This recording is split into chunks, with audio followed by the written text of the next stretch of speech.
নগাঁৱৰ ৰূপহীহাট আৰক্ষী থানাৰ নিচেই কাষতে চোৰৰ তাণ্ডৱ। নিশা নগাঁৱৰ ৰূপহীহাটত চুৰিকাণ্ডৰ ঘটনা। ৰূপহীৰ ৰিলায়েন্স পেট্ৰল পাম্পৰ পৰা হাৰুণ ৰছিদ নামৰ লোকজনৰ স্কুটি চোৰে চুৰি কৰি লৈ যায়।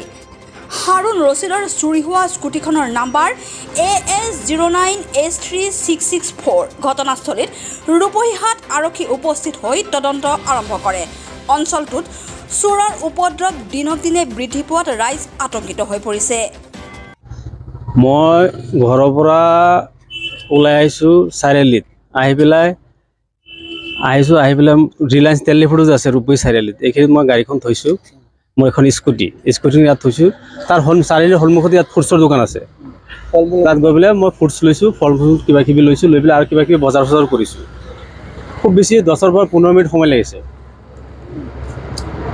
পিছত তাৰ পৰা আহিছোঁ, আহি পেলাই দেখোন স্কুটিখন যিটো জেগাত মই থৈছোঁ স্কুটিখন নাই। পিছত মই তেল ডিপোত গৈ পেলাই মই কৰ্মচাৰী আছিলে, তেওঁলোকক মই অৱগত কৰিছোঁ, সুধিছোঁ বোলে গাড়ীখন ইয়াত যে মোৰ গাড়ীখন আছিলে, গাড়ীখন যে পোৱা নাই, কয় নাই আমিতো কোনো চাইড টাইড কৰা নাই। তাৰপিছত তেওঁলোকে নাই বুলি ক'লে, কোৱাৰ পিছত মই বোলো আপোনালোকে CC কেমেৰা চেক কৰক। তাৰপিছত ক'লে আপোনালোকে FIR এটা দিয়ক। পিছত গৈ পেলাই মই FIR এটা দিছোঁ। পুলিচ আহিছে, আহি পেলাই চেক কৰিছে। এতিয়া তেওঁলোকে জানিব কি পাইছে নাপাইছে, তেওঁলোকে সেইটো বুজিব। মই FIR দিছোঁ থানাত। আৰু সেই সময়ত ৰূপহী চাৰিআলিত ইয়াত পুলিচে নাকা চেকিং লগাই আছিলে।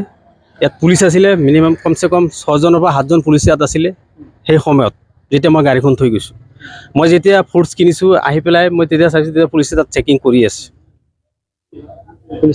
পুলিচ আছিলে, হয়। তেতিয়া আহি পেলাই চাইছোঁ মোৰ গাড়ীখন নাই। মই FIR কৰিছোঁ, হয়, ৰূপহী থানাত, হয়। আৰু ৰূপহী থানাৰ পৰা ইয়াত খুব বেছি 100 মিটাৰ নিলগত। চাৰিআলিৰ পৰা ৰূপহী থানাখন 100 মিটাৰো নহ'ব, আৰু কমেই হ'ব। মই 100 মিটাৰে গৈছোঁ, হয়।